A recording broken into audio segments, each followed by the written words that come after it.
Bueno, jóvenes, vamos a ver entonces la parte esta de la inflamación, lo que quedaba pendiente.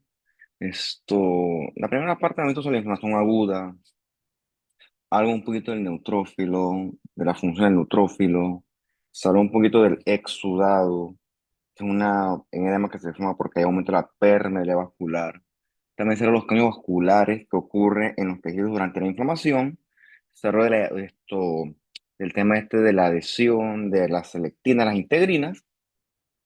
Y ahorita, en esta segunda parte de la clase, lo que vamos a ver esencialmente es lo de los mediadores de la inflamación y también vamos a ver la parte esta sobre la inflamación crónica, ¿no? Bien, cuando hay inflamación participan varios leucocitos. La parte anterior vimos que participaban que si los neutrófilos, mencionamos a los macrófagos, células dendríticas. Bueno, todas estas células que todavía falta mencionar, otras por cierto, se comunican por medio de estos mediadores de la inflamación.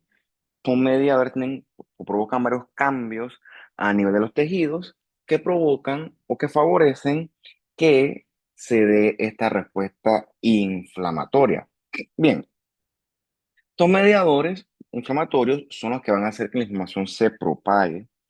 Estos mediadores incluyen moléculas como la histamina y las prostaglandinas, que causan cambios a nivel vascular. También se encuentra el complemento y un montón de citoquinas que pues tú verás en este curso y otros cursos, que son moléculas pues que amplifican la respuesta inflamatoria. Todos los AINES, que son los antiinflamatorios no esteroideos, con el nombre, pues está ahí el acetaminofén, perdón. La acetaminofén está leyendo un poquito estos días, pues su mecanismo es diferente. La verdad es que la acetaminofén hay que discutir otras cosas, no es un AINES como tal, porque sus fenómenos no ocurren como los otros AINES. De la verdad que pues sentarnos a discutir y la verdad es que no soy experto en el tema, pero bueno, lo quisiera hacer, pero la verdad es que pues se escapa eso del alcance de esta clase. Solo puedes leer, pues el mecanismo de él es bien intrigante. Tiene que ver con ciclooxigenasa, tiene que ver con serotonina, un montón de cosas que pues lo hacen un poquito más esto complejo, ¿no? Con vías del dolor y con cosas que todavía pues quizás están en investigación. Pero bueno, ciertamente todo lo que es, ahora sí, que si aspirina, que si naproxeno, que si diclofenaco, que si ibuprofeno, que el que estaba yo pensando, todos estos son antiinflamatorios clásicos no esteroideos cuya función se basa en inhibir a gran parte de estos mediadores de la inflamación. Bien, ¿quién los produce? Para variar nuevamente, los macrófagos, las dendríticas y los mastocitos siempre están por allí metidos como las células estas residentes, que son las que desencadenan la respuesta inflamatoria. Bien, asumo que tú conoces estos que están acá. Estos son los mastocitos, ¿no? Son estas células que clásicamente tienen ese fenómeno de metacromacia, o sea que tienen con distintos tipos de tinción. Por lo general, en la chilla, que es la rutina, tiñen rojitos los gránulos, rojitos o medio anaranjaditos, similar a un eosinófilo, solo que el eosinófilo tiene un clásico núcleo bilobulado. Bien, el mastocito es el principal productor de histamina. La histamina es un mediador químico fundamental porque la histamina lo que provoca son cambios importantes a nivel vascular. Más adelante vamos a escribir esos cambios a nivel vascular que involucran. La serotonina, pues en esta clase puntualmente no tiene tanto protagonismo porque la serotonina tiene más que todo es eh, efectos a nivel gastrointestinal, sobre todo con la motilidad y el peristaltismo, así que eso no me interesa tanto. Pero sí me interesa que tú conozcas la histamina. La histamina es fundamental, por ejemplo, en las zonas alérgicas, que veremos un momento cuando hablemos de la hipersensibilidad, y en todo lo que es todo lo que tiene que ver con inflamación, sobre todo la aguda, que tiene cambios vasculares prominentes, la histamina es bien prominente. Entonces, como los mastocitos se encuentran siempre a nivel perivascular, o sea, rodeando a los vasos sanguíneos. Bien, el principal efecto de la histamina es el aumento de la permeabilidad vascular. La histamina agarra los endotelios y los abre, ¿ok? Y esa dilatación, perdón, esa apertura de los endotelios permite que los que están dentro del vaso se fuguen. Eso incluye agua, incluye leucocitos, en este caso neutrófilos, incluye también proteínas como la albúmina.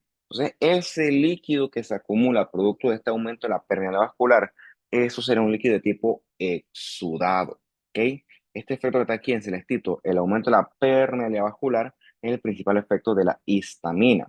Tiene otros efectos, también produce vasodilatación, eso es importante también, y también a nivel del músculo bronquial produce pues contracción que también se llama broncoespasmo, y también produce bastante prurito.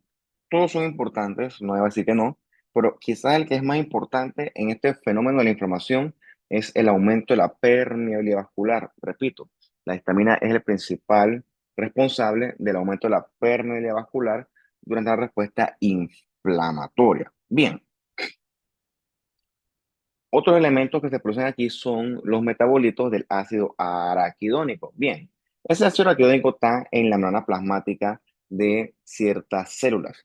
Cuando esa célula se lesiona, por la razón que más te guste, entonces la membrana se compromete y se activa una enzima que se llama la fosfolipasa A2. ¿Ok?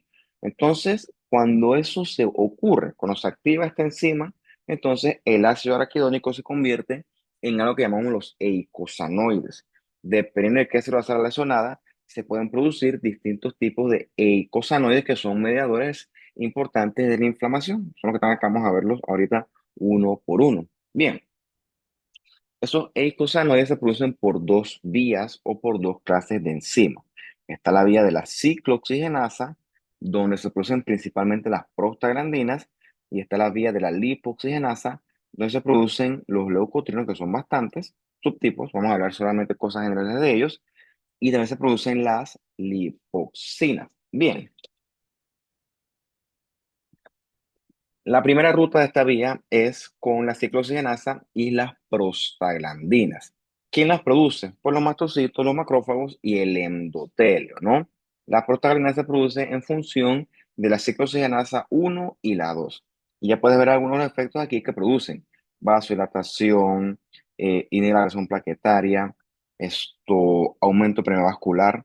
Va a ver que son fenómenos esencialmente proinflamatorios los de las prostaglandinas. Por cierto, todo lo que es ibuprofeno, todo lo que es aspirina, todo lo que es el diclofenaco, ellos lo que hacen es inhibir a la prostaglandina.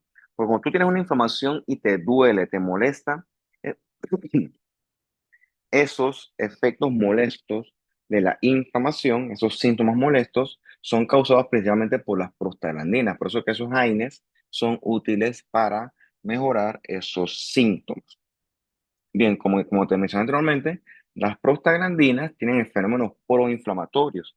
Se complementan junto con una histamina en producir cambios vasculares que favorecen inflamación, como la vasodilatación y el aumento de la permeabilidad vascular. También atraen más neutrófilos, eso amplifica la respuesta inflamatoria y también se asocian con el dolor y la fiebre que producen la respuesta inflamatoria, sobre todo sistémica, ¿no? Tromboxano 2 creo que se ha mencionado aquí al momento, o en algún otro curso o alguna otra materia o una otra clase, ahora escrito no me acuerdo puntualmente cuál. El tromboxano A2 lo que es principalmente es un agregador potente de plaquetas y se asocia con la trombosis. La prostaciclina en este sentido haría lo contrario, inhibe la agregación plaquetaria. Entonces, el balance entre tromboxanos y prostaciclinas es lo que mantiene las plaquetas en su forma adecuada, su forma fisiológica. Cuando los tromboxanos y las prostaciclinas se desbalancean, se desequilibran, entonces pueden ocurrir eventos de tipo trombóticos, ¿no? Siguiendo la vía de las lipoxigenasas, tenemos entonces a los leucotrienos. Los leucotrienos tienen varios fenómenos también proinflamatorios, similares a los de la prostaglandina. También es un mediador full inflamatorio, en este caso proinflamatorio, pero quizás el más llamativo es la contracción del músculo liso a nivel bronquial. El paciente, ¡paf!, se aprietan los bronquios y eso es lo que produce, por ejemplo, mucha dificultad respiratoria en los pacientes asmáticos. Esa contracción del músculo lisobronquial, eso recibe el nombre de broncoespasmo.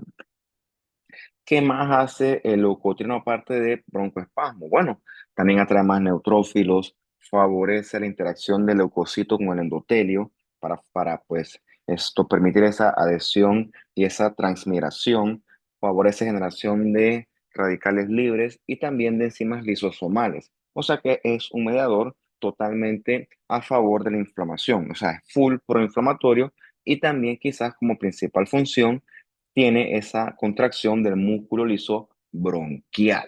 ¿Ok? Y el último será las lipoxinas. Las lipoxinas son curiosas porque todo lo contrario, ellas suprimen o inhiben la inflamación, porque inhiben entonces la quimiotaxis de neutrófilos y también inhiben esa función de adhesión del leucocito a el endotelio. Entonces, a manera de resumen, tienes la membrana plasmática. Cuando se lesiona, en presencia de la fosfolipasa A2, se produce el ácido araquidónico. Entonces, producto de él se producen los eicosanoides. Dependiendo del caso de las lesiones, se producen por la vía de la ciclooxigenasa o la vía de la lipoxigenasa. Por la vía de la ciclooxigenasa se producen las prostaglandinas, que tienen efectos proinflamatorios, ¿ok? Como vasodilatación, aumento de la premura vascular, atrae más neutrófilos, produce fiebre y dolor, ¿ok? También tenemos los tromboxanos, que son agregantes plaquetarios, y las prostaciclinas, que son inhibidores de la agregación plaquetaria. Y por la vía de la lipoxigenasa tenemos los leucotrienos, que tienen efectos sobre todo proinflamatorios, parecido a la prostaglandina, pero principalmente lo que hacen ellos son la contracción del músculo liso a nivel bronquial, que es el broncoespasmo, que por eso que pacientes asmáticos con respuesta por leucotrienos, pues bien prominente, bien llamativa. Y en la vía de la lipoxigenasa están también las lipoxinas, que son curiosamente mediadores que tienen efectos antiinflamatorios porque entonces suprimen esa respuesta inflamatoria. Bien, tenemos otros mediadores proinflamatorios como el TNF y la interleucina 1. El TNF es el factor de necrosis tumoral. Ellos, sus eventos proinflamatorios, tienen que ver en que favorecen la adherencia del leucocito al el endotelio. ¿Ok? Eso favorece que el leucocito pueda migrar del vaso sanguíneo hacia el tejido que está bajo ataque. ¿Quién lo produce? Para variar, los macrófagos y las dendríticas y de forma secundaria el mastocito y algunos linfocitos T. Entonces, estos son mediadores todos totalmente proinflamatorios que también producen mucho este efecto sistémico que veremos a el final de la clase. ¿Ok? ¿Qué más hace el TNF y la interleucina 1? Como ya mencioné, favorece la adhesión del leucocito al endotelio porque favorece la expresión de selectinas e integrinas, activa leucocitos y como te dije, pues favorece esa respuesta sistémica de fase aguda, que es lo que provoca esos síntomas desagradables de la inflamación como la fiebre y el dolor.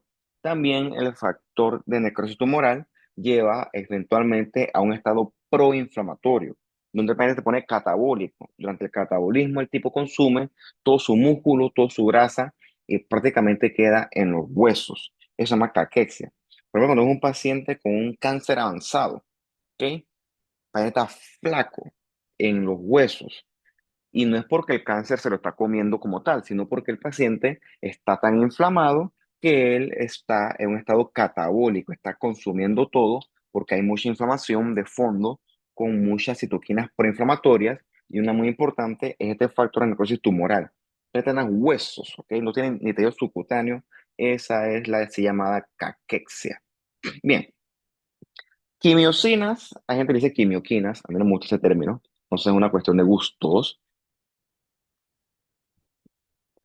Las quimiosinas son moléculas quimioatrayentes, o sea que le indican a el leucocito que tiene que ir al sitio que está bajo ataque. Por ejemplo, si mi infección es en el pulmón derecho, en la base derecha, hay moléculas quimioatrayentes que le indican al neutrófilo que tiene que ir allí, no al intestino, no a la vejiga, no a, qué sé yo, al dedo gordo del pie izquierdo, no. La quimiotaxis hace que el neutrófilo vaya al sitio que está bajo ataque. Son moléculas quimioatrayentes. Complementos, solamente lo voy a mencionar, son proteínas con muchas funciones proinflamatorias, ¿ok? Favorecen cardiovasculares, también son quimiotácticos, favorecen la opsonización, que son procesos que favorecen o permiten una mejor fagocitosis, y al final forman este complejo de ataque a membrana que destruye bacterias porque pues literalmente es como si me das un drill en la membrana, perdón, en la pared de esas bacterias. El complemento no lo voy a mencionar porque pues el complemento más que todo forma parte del curso de ustedes de inmunología, así que asumo que allá pues habrá una o quizás más clases que hablen exclusivamente de qué corresponde con el complemento. Y bueno, hay estos otros mediadores como la bredicinina, que es como la histamina también, están los mismos factores de coagulación, están estos factores de plaquetas. Bueno, no son tan relevantes, los que mencioné anteriormente, pues definitivamente tienen más esto protagonismo. Bien, siguiendo con la inflamación aguda, vamos a ver un poquito los patrones de inflamación aguda, ¿ok? Recordemos que con la inflamación aguda, esto que trae es un riñón, por cierto, estos son los túbulos renales, y ves que está bien inflamado ese pobre riñón. Bien, lo que me interesa a mí es el vaso ese que está allí a la derecha. ¿Ves cómo está todo dilatado y todo lleno de leucocitos en su lumen? Al punto que eventualmente hay tanta interacción entre leucocito y endotelio que el leucocito, en este caso el neutrófilo, sale del vaso y se acumula en el tejido afectado, ¿ok? En el tejido intersticial. Eso es lo clásico de la inflamación aguda, ¿ok? Lo otro clásico de la inflamación aguda son los cambios a nivel vascular. Todo lo que es vasodilatación, aumento de la permeabilidad vascular, perdón. Eso permite que haya mayor cantidad de sangre en el tejido afectado. Eso provoca que haya más calor y más rubor en el tejido. O sea, el tejido se pone rojo. Y todos esos cambios vasculares permiten también que entonces el fluido se acumule eventualmente y se forme un edema. Recordemos que este edema será de tipo exudado, ¿ok? Finalmente se liberan muchas enzimas, muchos metabolitos tóxicos, que es lo que lesiona el tejido y produce el dolor. Todos esos eventos moleculares son los que llevan a explicar los clásicos signos de la inflamación.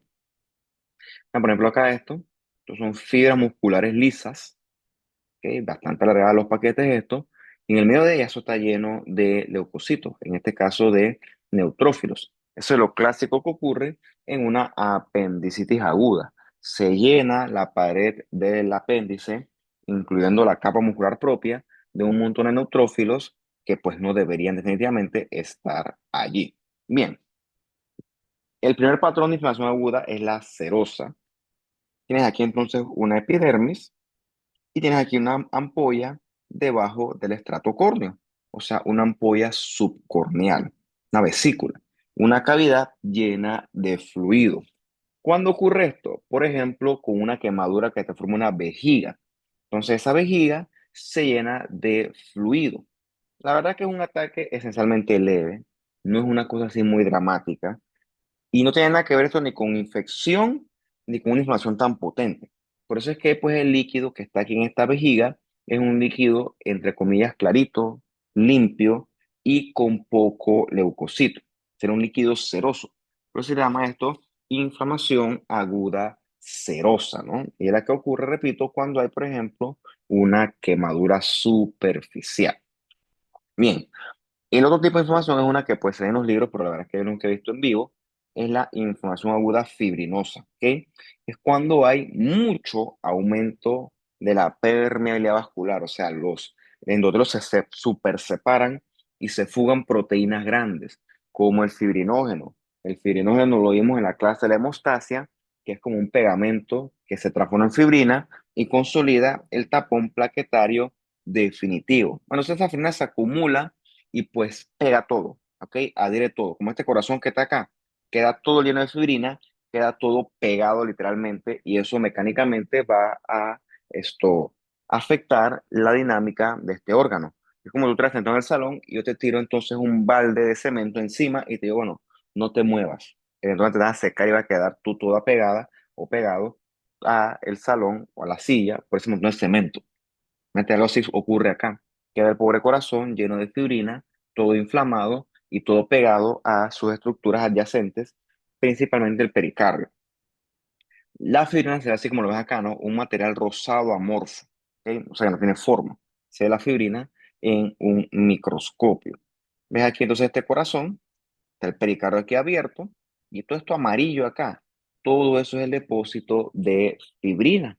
Entonces la fibrina, vienen los macrófagos, la quieren disolver, eso estimula a más producción de fibrina, eso se puede fibrosar, llegan los fibroblastos, llegan los vasitos, entonces esto se cicatriza y entonces eso crece, ¿ok? Hay mucha fibrosis del órgano afectado, lo que puede entonces apretar y obliterar todo lo que esté en el paso. Esta inflamación con la fibrinosa se da sobre todo en la pericarditis, que es probablemente la forma más común de esa pericarditis, perdón, de esa inflamación aguda fibrinosa que ocurre durante la pericarditis aguda. Eso no sé porque el paciente no se debe morir de eso. Pero antes que no había atención oportuna ni tratamientos. Pero bueno, yo la verdad es que yo personalmente nunca lo he visto, lo he leído sí, pero nunca lo he atestiguado como tal. Bien. La otra clásica es la inflamación aguda purulenta. Esa es lo que ocurre cuando hay acumulación de pus, o sea, hay acumulación de bacterias, ¿ok? Bacterias que atraen mucho neutrófilo, hay mucha célula muerta y se forma entonces ese líquido sucio de edema que puede ser un exudado purulento, ¿ok? Que repito, tiene como característica mucho neutrófilo y mucho debris celular. O sea, cuando eso se encapsula, como lo tienes acá, que tiene una cápsula fibrosa que lo rodea, se forma un microabsceso y esos son fenómenos clásicos, por ejemplo, de la apendicitis aguda. ¿Quién induce o quién estimula este tipo de patrón de inflamación aguda? Pues bacterias como los estafilococos y clásicamente los estreptococos. Atraen mucho neutrófilo, mucha bacteria también. Se forma una pelea a muerte ahí, donde mucha también célula muerta, que sería ese debris celular. Bien, en este pulmón, todas estas bolitas con las flechas, todos son microabscesitos.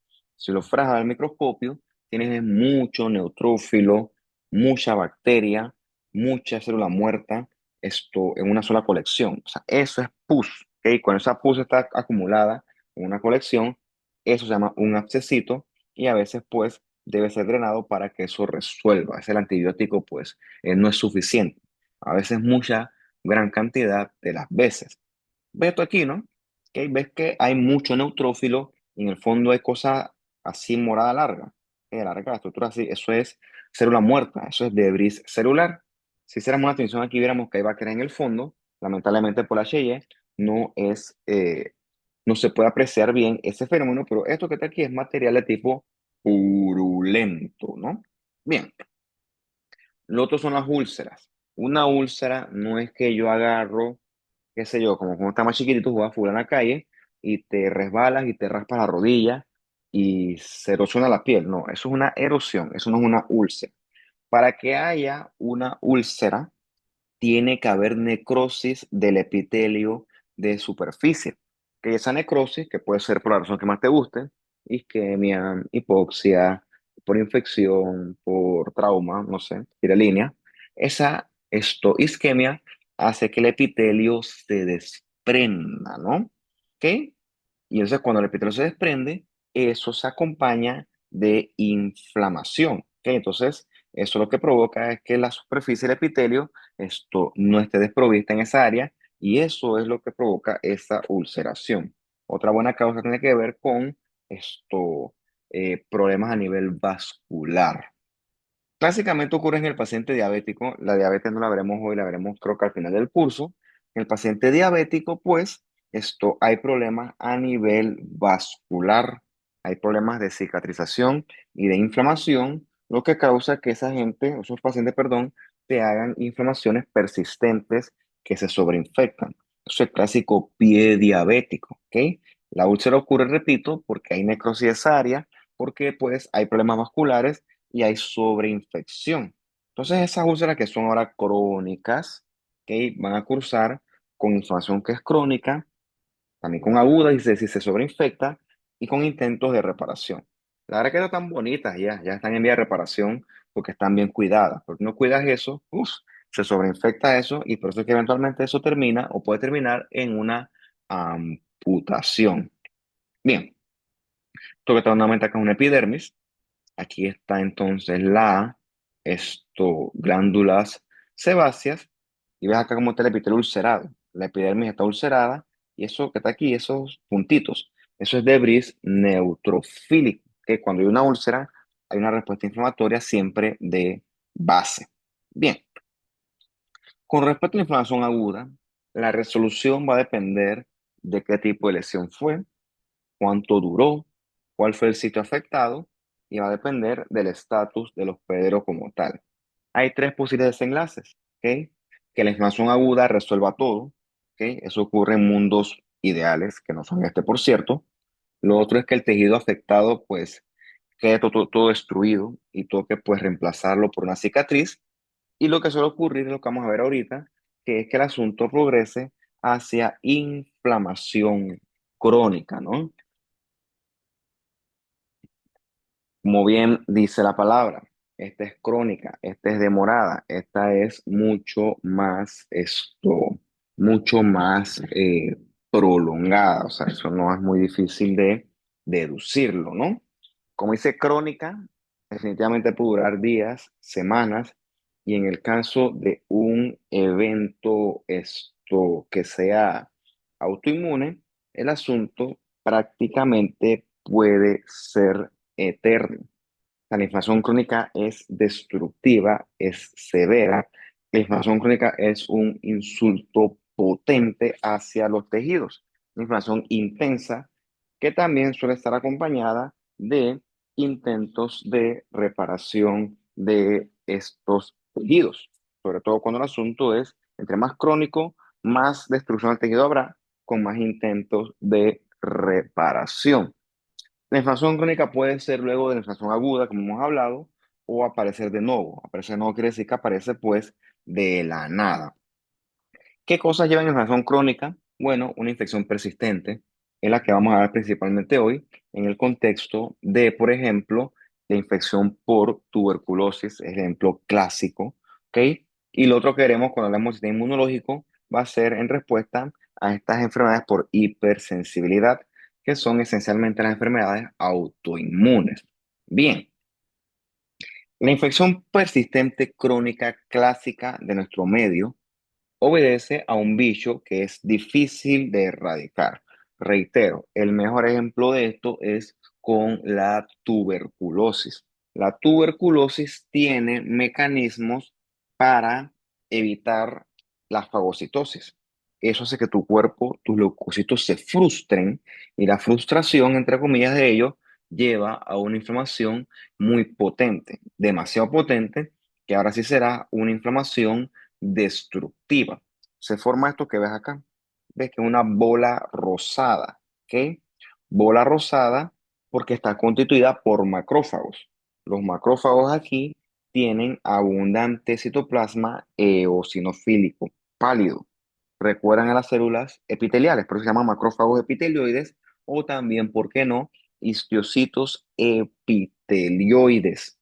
Entonces, esa bola de macrófagos está tratando de aprisionar a una micobacteria. ¿Ok? Como no se pudo fagocitar, la opción aquí es encancelarla. ¿Ok? Es atraparla dentro de esta bola que está aquí, que vamos a poner el nombre. Esa bola se llama un granuloma. ¿Ok? La bola, literalmente, de macrófagos epitelioides que están tratando de detener o de retener, mejor dicho, a algo difícil de fagocitar. En este caso sería una micobacteria. El granuloma suele estar acompañado de un collarete de linfocitos pequeños CD4 helper, ¿no? Dentro del granuloma, el macrófago sigue peleando a muerte con la microbacteria. Y cuando digo a muerte es literal porque muchos macrófagos mueren, por eso que suele haber necrosis central. Esa necrosis central es la clásica de esa necrosis que hablamos la vez pasada, que corresponde con la necrosis tipo gaseosa. Esa inflamación con granuloma suele acompañarse de estas células enormes con muchos núcleos, que son producto de la fusión de los macrófagos. Estas células gigantes con muchos núcleos reciben el nombre de células gigantes multinucleadas, ¿no? Wow, qué difícil de ver eso. Entonces, el punto es que esta inflamación es potente, destructiva. Eso realmente en ausencia de tratamiento es lo que debilita y puede terminar matando al paciente. Una inflamación demasiado potente, demasiado agresiva en función de un bicho que pues es duro de fagocitar. Entonces, esa inflamación crónica, potente, destructiva, en este escenario recibe el nombre de inflamación granulomatosa crónica, ¿ok? O inflamación crónica granulomatosa. La verdad que en el orden pues es lo de menos. Repito, inflamación potente y destructiva.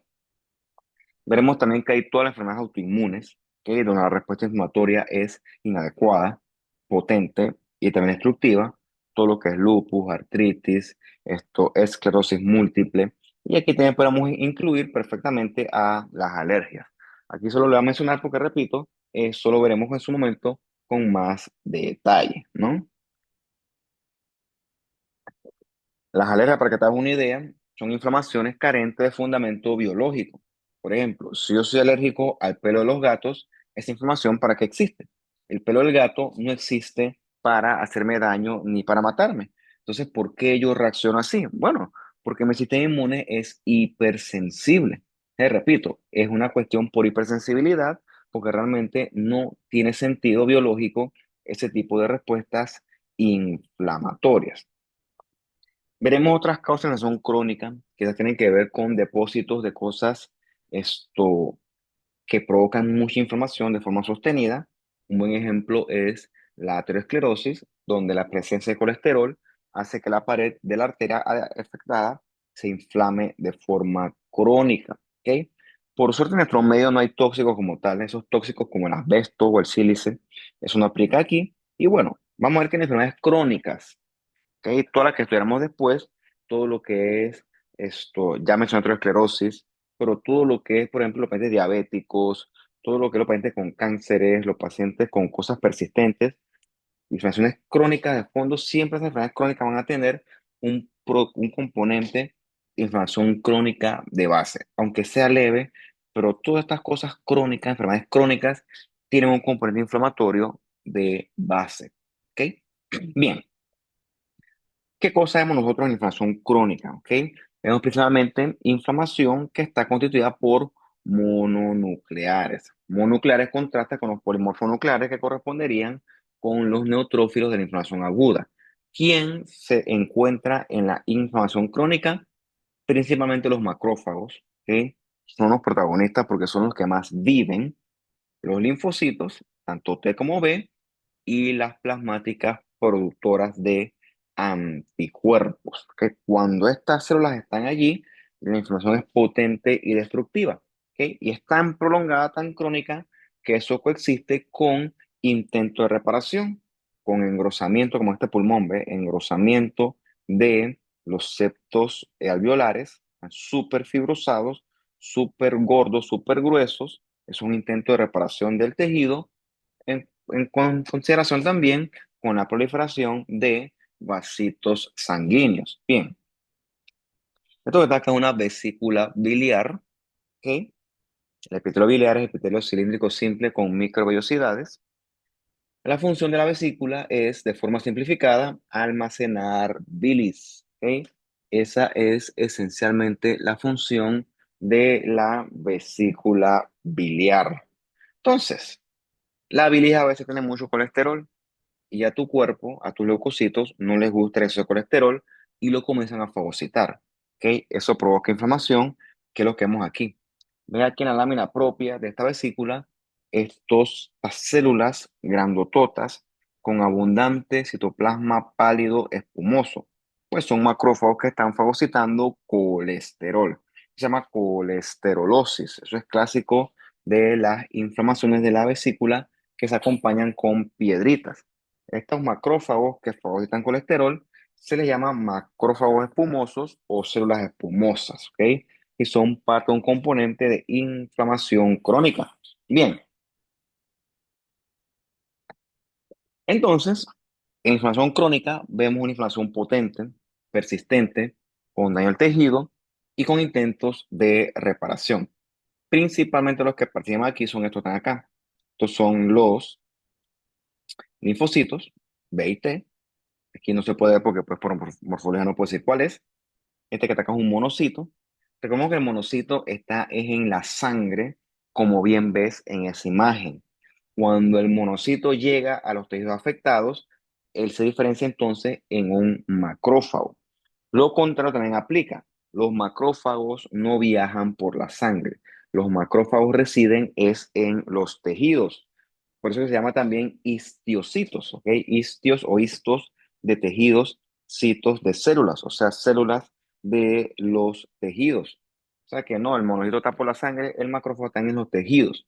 ¿Qué más por acá? Un neutrófilo feliz por acá, ¿por qué no? Y otros neutrofilitos más. Y unas plaquetitas. Obviamente estos acá son de inflamación pues aguda.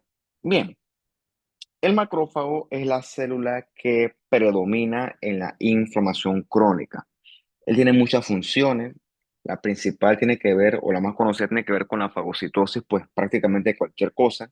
Se come bichos, se come células que ya no son necesarias, se come cualquier cosa del ambiente como pigmentos. O sea, el tipo, pues como dice la palabra, es un gran fago. Prácticamente como si fuera él un camión de la basura. Tiene otros efectos también.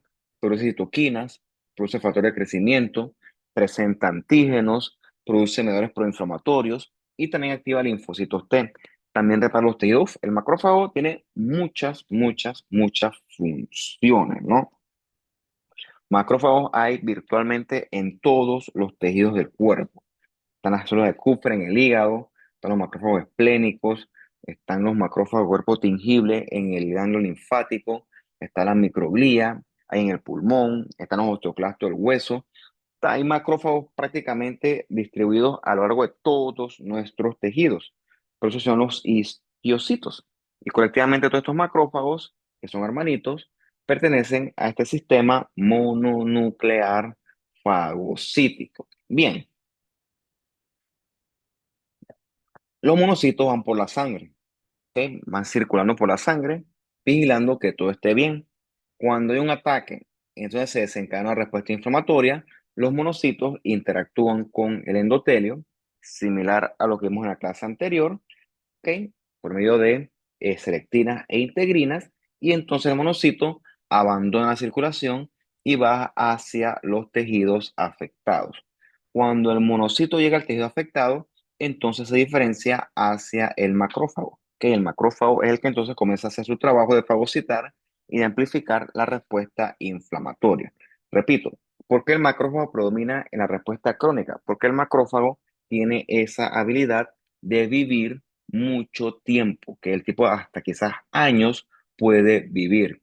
Esto es muy diferente si lo contrastaras con el neutrófilo que máximo vive en los tejidos unas 48 horas. Bien, los macrófagos se activan por dos vías, ¿ok? La vía clásica es la que conocemos aquí en esta clase, que es la del macrófago de ataque, ¿ok?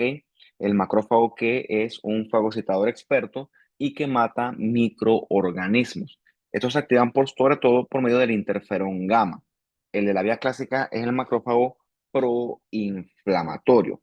Mientras que el que veremos en la próxima clase de la reparación de los tejidos es el macrófago que se activa por la vía alternativa, ¿no? Este es el macrófago que sería el que participa en la reparación de los tejidos. Por ejemplo, estos que están acá ya los vimos, no son las células de la falla cardíaca, son macrófagos cargados de hemosiderina.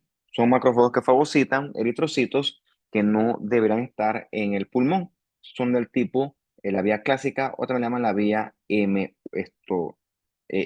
que está acá, ¿no? El macrófago M1 es el macrófago fagocitador clásico, que pues es un macrófago de ataque, si así lo quieres ver.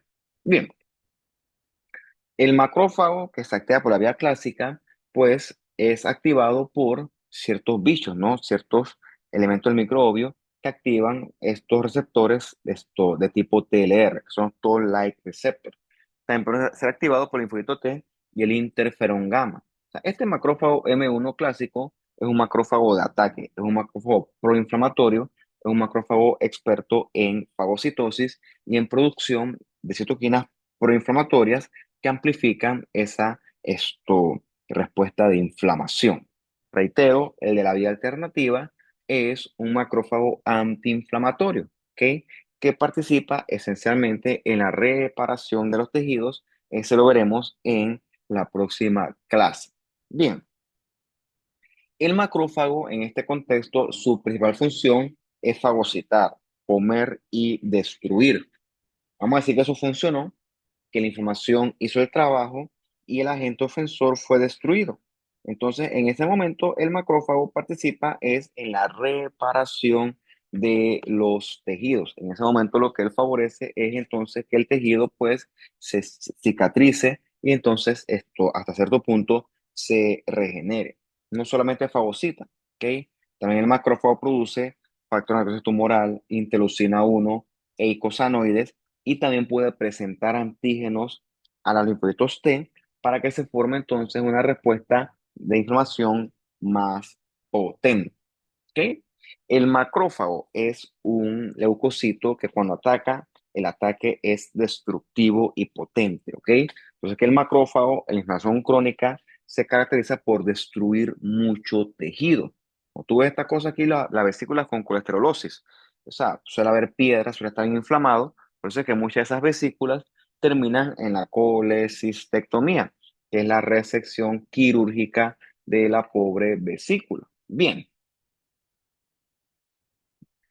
Dime aquí esto, creo que 30 segundos es suficiente y ya regreso.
Listo, ¿no?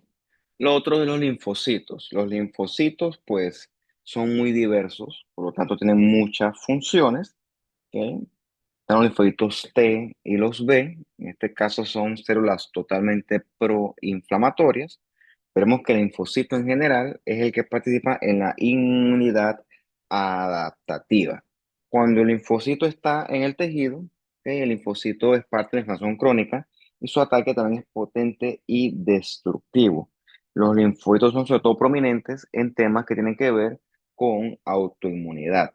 Este clásico linfocito, el núcleo es más o menos similar al tamaño de un eritrocito, 7,5 micras más o menos, y ves que el citoplasma prácticamente es una rayita, un citoplasma muy escaso.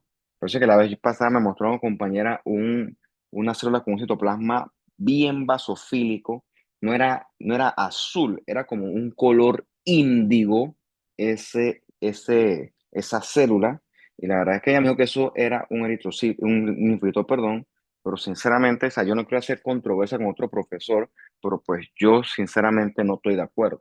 Y no pasa nada. Si algún profesor dice que no está de acuerdo con lo que yo dije, digo, bueno, si tú no estás de acuerdo, pues fine. Lo que podemos hacer para resolver esto como caballeros, como adultos serios y responsables, es irnos a la literatura y pues revisarlo. O sea, a mí no me ofende que digas que no sé. Bueno, sí me ofende. Pero bueno, tú tienes la capacidad de corregir y revisar. De hecho, pues eso pues, así es como uno aprende. Pero, sinceramente, yo creo que esa célula que tiene un citoplasma prácticamente índigo, debería eso corroborarse o compararse con un eritroblasto, ese que es el basofílico, ¿no? Que es el que tiene que, ese es el que está, cuando comienzan a sintetizarse, perdón, los ribosomas del citoplasma, ¿ok? Yo creo, parte como el citoplasma era azul, un color así índigo, o sea, eso es un citoplasma que no es normal. Digo, Repito, yo creo que lo correcto aquí es que estudiemos, repasemos y pues de ahí naca el conocimiento. Me acabo de acordar de que esto aquí, la verdad es que yo sigo sin estar de acuerdo, pero bueno, no hay por qué hacer controversia. Lo que hay es que estudiar y obtener una respuesta objetiva al respecto. Bueno, cuando hay inflamación activa, ¿ok? Tú puedes ver linfocitos grandes granulares, que tienen mucho citoplasma y muchos granulitos en su citoplasma. Para que tú veas eso, tú tienes que, pues, tienes que tener un niño, yo lo he visto en pediatría, ¿ok? Un frote de un niño que esté séptico, ¿ok? Que la infección esté extendida ya a la sangre, cuando está así, puedes ver ese tipo de linfocitos. No es la norma, ¿no? Eso se ve, no es de todos los días tampoco que vemos nosotros este tipo de linfocitos granulares grandes, ¿no? Solemos verlos así, chiquititos, tranquilos, parqueando. Por cierto, no es morfológicamente distinguible un T de un B. Usted puede ser un T, un B o, ¿por qué no, un NK? O puede ser un CD4, un CD8, tira línea, ¿no? Todos son igualitos desde el punto de vista de morfología. Lo que hay que desempatar allí es el fenotipo. Y en el caso de una sangre periférica, eso se ve es con la citometría de flujo. Bien. Las inflamaciones potentes, destructivas, suelen ser las que se asocian con la formación de granulomas. La formación de granulomas es dependiente de linfocitos T, sobre todo los CD4 estos, es helper, ¿no? Es una tiroides, ¿ok?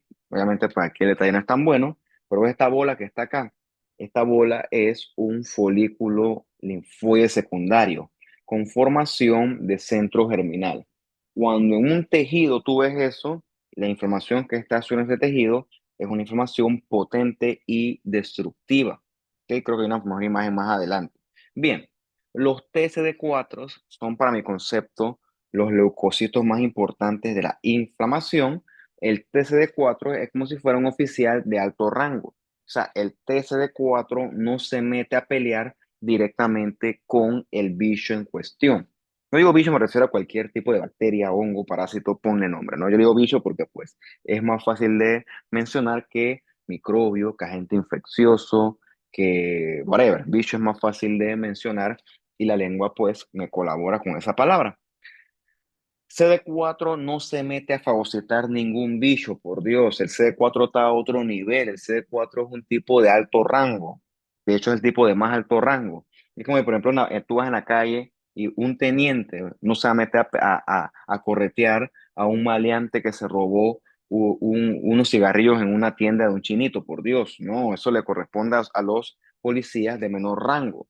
El teniente está en su oficina y el que dirige las operaciones de los policías de menor rango.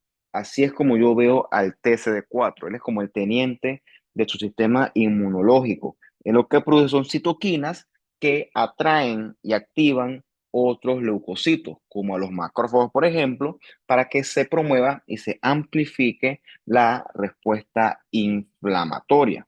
Bien, hay varios tipos de CD4 helpers. Vamos a ver los que son más importantes para fines prácticos de esta clase. Están los TH1, que son de ataque, producen principalmente interferón gamma, que es la que activa macrófagos por la vía clásica, o sea, para que sean macrófagos de fagocitosis. Está la TH2, que son con fenómenos variables, ¿ok? Bastante diversos. Estas secretan o producen interleucina 4, la 5 y la 13. Este es improminente porque resultan eosinófilos, es prominente en la respuesta de cuando hay parásitos o cuando hay alergias, y también activará macrófagos por la vía alternativa. Y también están los TH17, que esto lo que produce son interleucina 17, que lo que favorece es la producción de estos agentes quimiotácticos para neutrófilos. Los TH17 son importantes porque ellos tienen una respuesta prominente en la inflamación aguda, porque su papel tiene más que todo función con los neutrófilos. Bien. Entonces, los TH1 y los TH17 son de ataque, ¿ok? Favorecen es la destrucción de bacterias, virus y otros bichos y también participan en la respuesta de tipo autoinmune. Mientras que los TH2 es contra los parásitos, los helmintos que a usted le gustan tanto. No sé por qué, pero bueno, cada quien con lo suyo. Y también son importantes en la respuesta alérgica y en muchos pacientes asmáticos. Y el TH2 también es importante en la reparación de los tejidos. Esto que está aquí es el famoso sistema de respuesta contra respuesta que ocurre entre el macrófago y el linfocito T. El macrófago agarra, es expuesto a un antígeno, una bacteria, la que más te guste, se la fagocita, la analiza y le presenta el antígeno al linfocito T. El linfocito T dice, ah, mira, a ver si esto es peligroso. Produce el linfocito T, qué sé yo, interferón gamma, TNF, interleucina 1, eso atrae más leucocitos al sitio de inflamación. Entonces, eso promueve la respuesta inflamatoria, la amplifica. Y también entonces el linfocito T produce mucho interferón gamma que activa nuevamente y recluta más macrófagos. Y los macrófagos vuelven a presentar más antígenos y eso amplifica de forma cíclica la respuesta inflamatoria, sobre todo crónica. Es el famoso sistema de respuesta contra respuesta entre el macrófago y el linfocito T. Bien, esta que está acá a su derecha, y la a mi derecha también, ¿por qué no? Es una clásica célula plasmática. Una célula grande, un núcleo excéntrico. Clásicamente en la literatura te describen que tiene una cromatina en rueda de carreta o vidrio de reloj. Eso se ve a veces, por cierto, yo sí lo he visto. La verdad es que en esta imagen, pues definitivamente, lamentablemente, pues no se ve como tal, pero sí la puedes ver si la buscas o qué sé yo, también te puede haber tocado. Lo otro que es clásico es que el núcleo, y no sé si lo dije ya, es excéntrico, está empujado a la periferia y tenemos esta zona clara perinuclear, ¿ok? Eso corresponde con la zona de Golgi. Recordemos que las plasmáticas se derivan del linfocito B y su función es producir de forma masiva lo que tú conoces como inmunoglobulinas o anticuerpos. Cuando la inflamación crónica tiene plasmáticas, es una inflamación potente también. Los anticuerpos son muy diversos. Yo no soy experto en anticuerpos, eso pues debería corresponder más con tu curso de inmunología. Entonces, los anticuerpos pues destruyen ciertos bichos específicos, eso es parte de la inmunidad humoral, que, o también pueden, por ejemplo, opsonizar. Son muchas cosas diversas que, pues repito, tú verás después en tus otras clases, ¿no? Bien. Esta nuevamente es la tiroides, que ves aquí esta bola. Esto no es un granuloma, esto es un folículo linfoide, ¿ok? Ves que tiene centro germinal. Cuando tú tienes una tiroides, esa estructura allí, esta inflamación es potente y destructiva. En la tiroides, eso recibe el nombre de tiroides Hashimoto. Es una enfermedad autoinmune que pues provoca una destrucción crónica y si no haces nada total de la tiroides. A veces el asunto es tan dramático que la solución es la tiroidectomía. O sea, tienes que sacar eso porque la tiroides es la fuente de producción de esa inflamación persistente crónica de tipo autoinmune. O sea, cuando tienes estas estructuras así, linfoides, en este caso se llaman terciarias, esta inflamación es potente, crónica y, reitero, destructiva. Bien, esto que ataca es un estómago, que ves la mucosa gástrica con el clásico epitelio foviolar de superficie, estas glandulitas productoras de moco tipo antrales, y ves que la lámina propia está ocupada por bastante leucocito. Y ahí está bola, está agregado linfoide.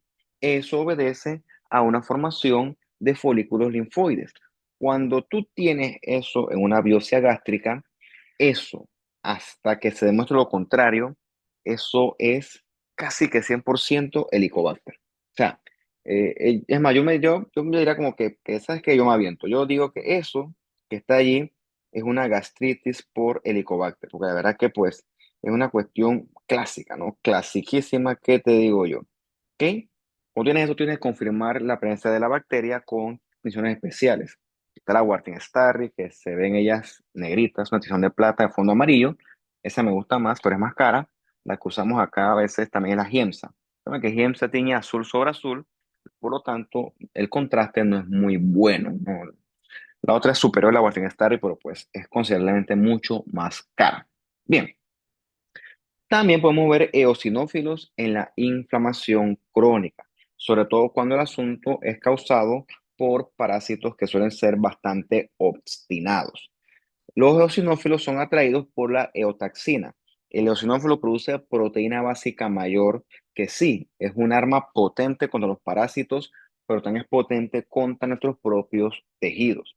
El mastodito también puede estar por ahí siempre, ¿ok? El mastodito sobre todo es participante de las alergias, después hablaremos más de él. Y el neutrófilo, tú lo ves, sí, es cierto que yo dije que el neutrófilo es de la inflamación aguda, pero lo puedes ver en inflamaciones crónicas que son muy persistentes, que pueden durar hasta meses de tiempo de evolución. Siendo el ejemplo clásico, una osteomelitis. Lo que ataca es hueso, hueso con cambios de tipo regenerativos. En este caso sería hueso inmaduro, y ves cómo en el endostio y el tejido conectivo que la sostén está lleno de leucocitos. Si éramos más aumento y ahora más detalle, diríamos que son también neutrófilos, ¿ok? ¿Por qué? Porque la osteomelitis se infecta, se sobreinfecta, una cosa muy de difícil tratamiento que suele cursar con reinfección, con presencia, repito, de neutrófilos. Bien, con respecto al granuloma, ya hablamos de él, ya hablamos que es una bola de macrófagos que pues son atraídos por linfocitos T, que su función es aprisionar algo difícil de fagocitar. Ese algo difícil de fagocitar le llamamos aquí principalmente una Mycobacteria tuberculosis, que es la que se encuentra en nuestro medio. Dentro de esa bola donde la Mycobacteria sigue presente, el macrófago, repito, pelea literalmente a muerte con ella. Por eso es que suele haber necrosis central. La necrosis central es la tipo gaseosa y suele acompañarse esa infección por tuberculosis de estas células aquí que están grandes y con muchos núcleos. Células gigantes multinucleadas. Colectivamente esto se llama inflamación crónica granulomatosa con células gigantes multinucleadas. ¿Ok? El granuloma es destructivo para los tejidos. O sea, su función era contener a la micobacteria, pero las cosas salen de control y lo que provoca el granuloma es más daño a los tejidos, daño potente, destructivo, que suele ser la causa al final de la enfermedad. En vez de resolver, lo que me está es provocando mayor daño, ¿ok? Entonces, sobre todo en la tuberculosis, ciertos hongos como los histoplasma o los neumocistis, y en cosas autoinmunes, sarcoidosis también se puede ver, ¿no?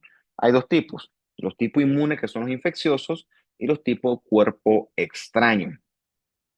No es la mejor imagen, porque tienes un granuloma aquí, la bola esta, tiene células gigantes multinucleadas y esto rosado en el centro es la necrosis central.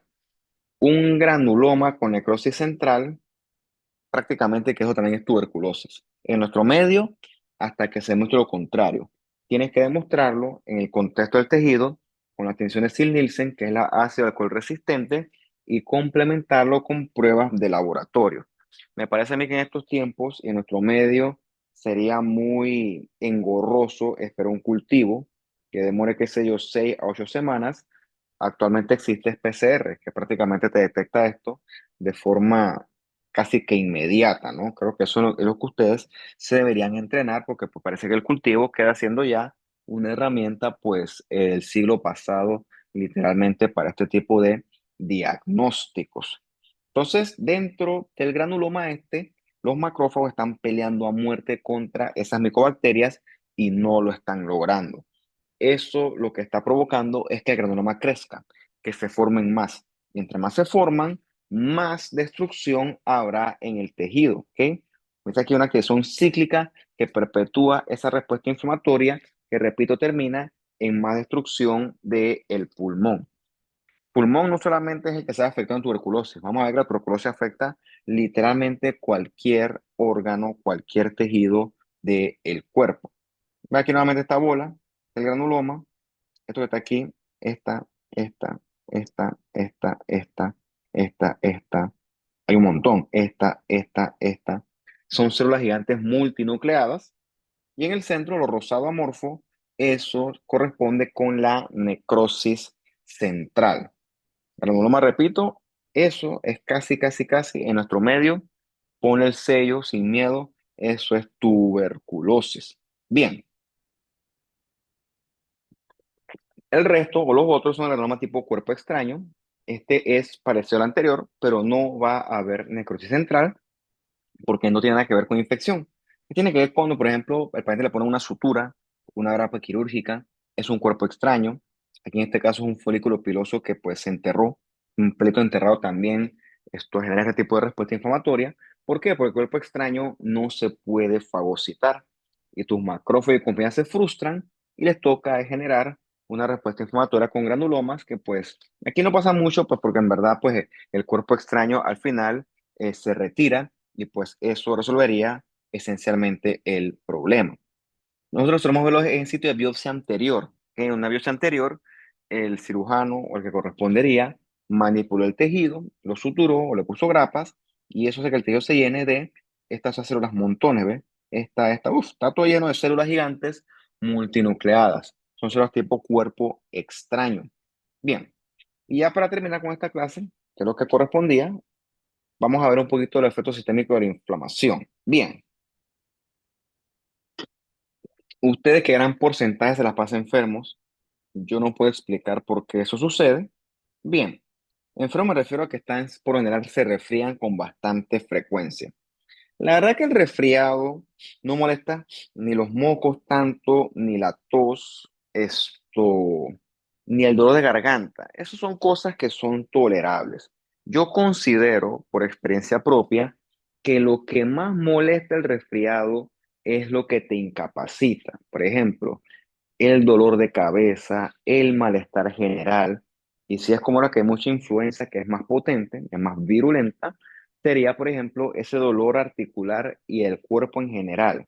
Ese malestar general que definitivamente sí va a comprometer tus actividades diarias. Entonces, si la influenza entró por la vía respiratoria alta y los síntomas son acá arriba, en la vía aerodigestiva alta, mejor dicho, la vía aérea alta. Entonces, ¿por qué yo tengo dolor de cabeza? ¿Por qué tengo fiebre? Bueno, esos síntomas sistémicos asociados con la inflamación, esos son las reacciones sistémicas que se asocian con la respuesta de fase aguda. Y tiene que ver con que se liberan muchas citoquinas proinflamatorias tipo factor necrosis tumoral y las interleucinas 1 y las 6, por ejemplo.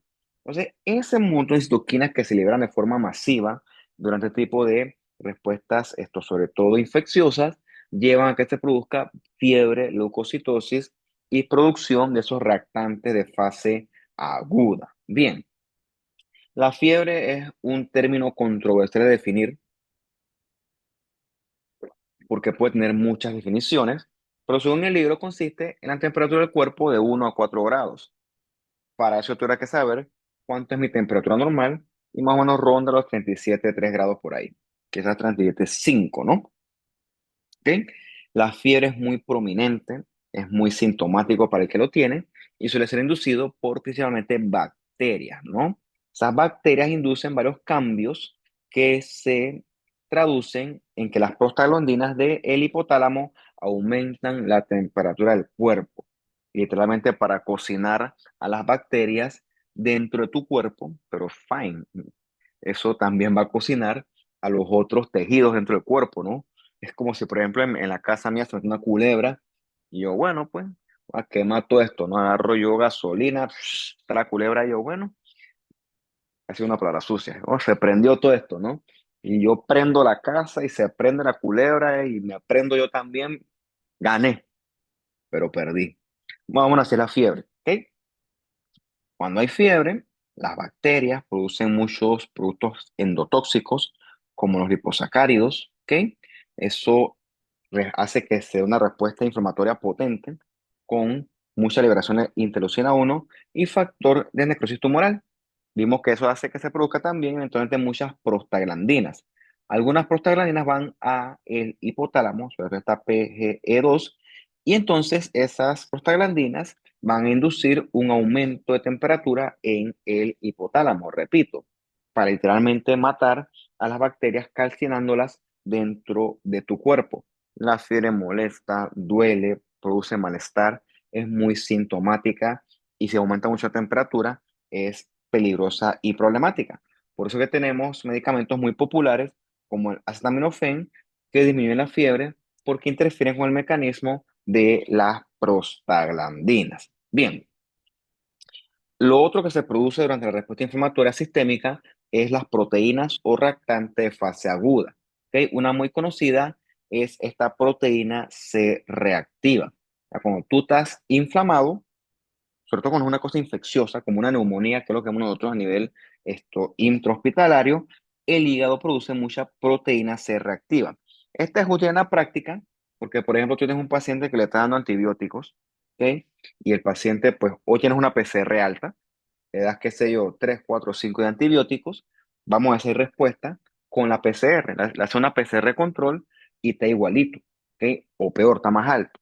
Quiere decir que tu antibiótico no está dando cobertura adecuada y que deberías considerar reajustar los antibióticos. Entonces, la PCR esta es un método para medir la respuesta del paciente a el tratamiento en el contexto infeccioso. Lo otro que se produce es mucho fibrinógeno durante la respuesta de fase aguda. Entre otras cosas, el fibrinógeno apila a los eritrocitos. Eso aumenta la velocidad de eritrosedimentación. Entonces, cuando tienes un VES, que es la velocidad de eritrosedimentación aumentada, eso pues indirectamente te orienta que hay un proceso inflamatorio de base activo, ¿no? Bien. Lo otro es la leucocitosis, que cuando yo estoy bajo ataque, voy a citar nuevamente a el agente infeccioso de la neumonía, o sea, una bacteria, que yo produzco en mi médula ósea factores estimuladores de colonia que hacen que los precursores mieloides, o sea, los blastos, comiencen a proliferar y comiencen a diferenciarse hacia neutrófilos. Neutrófilos que yo voy a requerir para pelear contra ese montón de bacterias que me están causando esa neumonía. Por eso es que hay leucocitosis durante la respuesta inflamatoria, sobre todo la bacteriana. Leucocitosis con que dependen de neutrófilos, con neutrofilia. Bien, cuando el asunto es bacteriano, suele haber neutrófilos muchos. Esta fotito Gaia, porque esta foto no sé por qué la puse. O sea, esto es un montaje, ¿ok? O sea, aquí agarraron y montaron los neutrófilos encima de los eritrocitos. Bien, para la próxima me comprometo a cambiarla, ¿no? Bueno, la cosa es que cuando hay cosas bacterianas, infecciones bacterianas, lo que hay es neutrofilia, ¿ok? Cuando el asunto es viral, es un poco más variable, puede haber o linfocitosis o linfopenia. Repito, el asunto es más variable. Y cuando el asunto es por estos parásitos o alergias, lo que solemos ver es eosinófilos aumentados. Todos esos elementos son importantes al momento de evaluar un hemograma a fin de decir, bueno, puede que sea esto, ¿ok? El hemograma, pues hay que interpretarlo. De hecho, para eso se está indicando este tipo de estudio. Y bueno, ya en un contexto de un paciente críticamente enfermo, que cuando un paciente está críticamente enfermo, la inflamación se sale de control, una respuesta inflamatoria desproporcionada, donde hay demasiada producción de citoquinas proinflamatorias, ¿ok? Puede haber tanta inflamación que llevan a exceso de vasodilatación, llevan a una hipotensión que pone en peligro la vida, hay mucho evento proestocoagulante, ¿ok? Y también hay mucha alteración metabólica. Eso ocurre en el paciente gravemente enfermo, ya sea por una sepsis, una quemadura, un trauma muy grave, una cirugía grave, que lleva entonces a una inflamación desproporcionada que pues se traduce como un síndrome de respuesta inflamatoria sistémica. Eso más que todo es una cuestión clínica que yo nada más la menciono porque pues realmente no es parte de mi curso como tal. Bien, eso es lo que había para hoy. Después de servir eso con calma y tiene preguntas o dudas, me las hace llegar sin ningún tipo de problema, ¿no? Bien, listo por el momento.